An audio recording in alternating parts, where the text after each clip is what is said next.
Welcome, fellow seekers of history's shadows. Before we journey into the shadowed corridors of medieval monasteries, I'd love to know where in the world you're listening from tonight. Whether you're settling in for sleep in Manchester, beginning your evening wind down in Melbourne, or finding a quiet moment somewhere between, I'm grateful you've joined me here. If these explorations into history's more unsettling truths resonate with you, please subscribe so you never miss our descent into the past's darkest corners. Now, settle back and let your mind drift with me to a time when faith and fear walked hand in hand, when the promise of salvation came shadowed by the threat of damnation. Picture, if you will, the rolling hills of medieval Europe, dotted with magnificent stone abbeys whose bells called the faithful to prayer. These sacred places, with their soaring arches and illuminated manuscripts, represented the very pinnacle of spiritual devotion. Yet behind their hallowed walls, in the silence between prayers, darker currents flowed. We've all heard the romanticized tales of medieval monasteries as bastions of learning and charity, where pious monks copied ancient texts and tended to the sick. Hollywood has painted these religious orders as sanctuaries of peace, populated by kindly friars and wise abbots who embodied Christian virtue. But tonight we'll peel back that veneer of sanctity to uncover what life was truly like within these religious communities, and why the shadows they cast were often longer and darker than the light they claimed to bring. The medieval church was not merely a spiritual institution, but the most powerful political and economic force in Europe. It controlled vast estates, commanded armies, and held the power of life and death over millions of souls.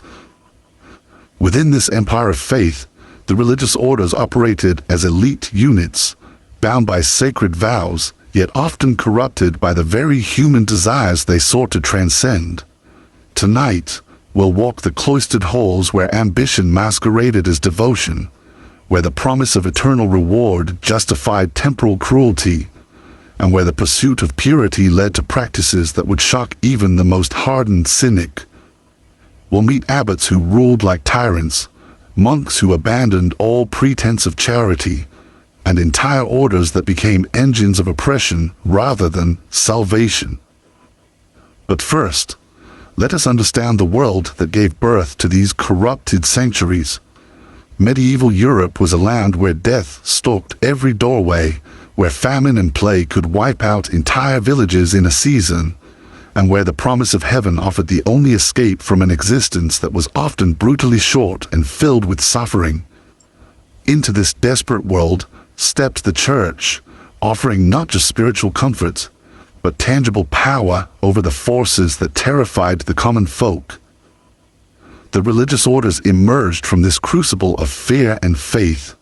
Some, like the Benedictines, traced their roots back to the earliest days of Christianity, when hermits fled to the desert to escape worldly corruption. Others, like the Franciscans and Dominicans, arose in response to the social upheavals of the High Middle Ages, promising reform and renewal.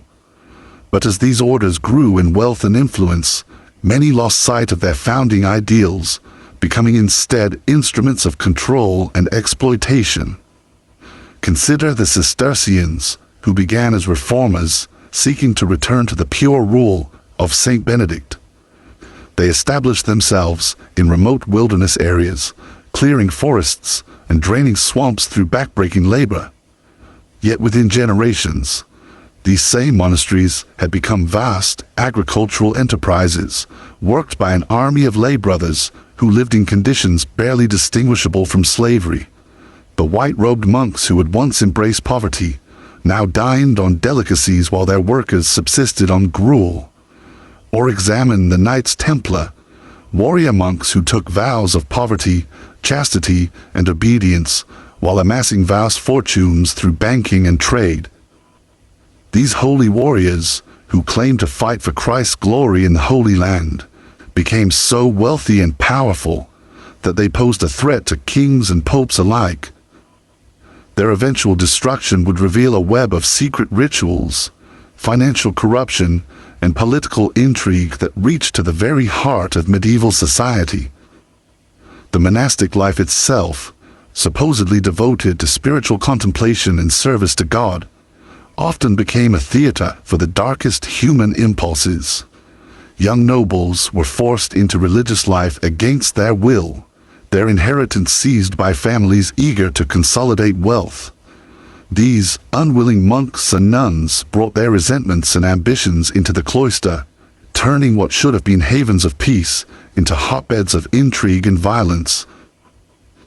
Within the monastery walls, a rigid hierarchy emerged that mirrored and often exceeded the cruelties of secular society. Novices were subjected to brutal hazing rituals disguised as spiritual discipline.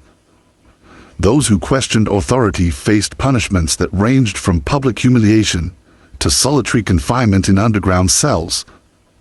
The very vows that were supposed to liberate the soul from worldly concerns became chains that bound individuals to institutions that exploited their labor and crushed their spirits. The educational mission of the monasteries, so celebrated by modern historians, had its own dark underbelly. Knowledge was hoarded and controlled, with access limited to those who demonstrated absolute obedience to church doctrine.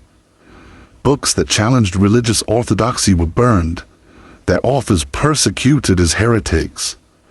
The great libraries of the monasteries, rather than being centers of free inquiry, became instruments of intellectual oppression, preserving only those ideas that reinforced the church's temporal power. Even the charitable works for which the monasteries were renowned often served more to enhance their reputation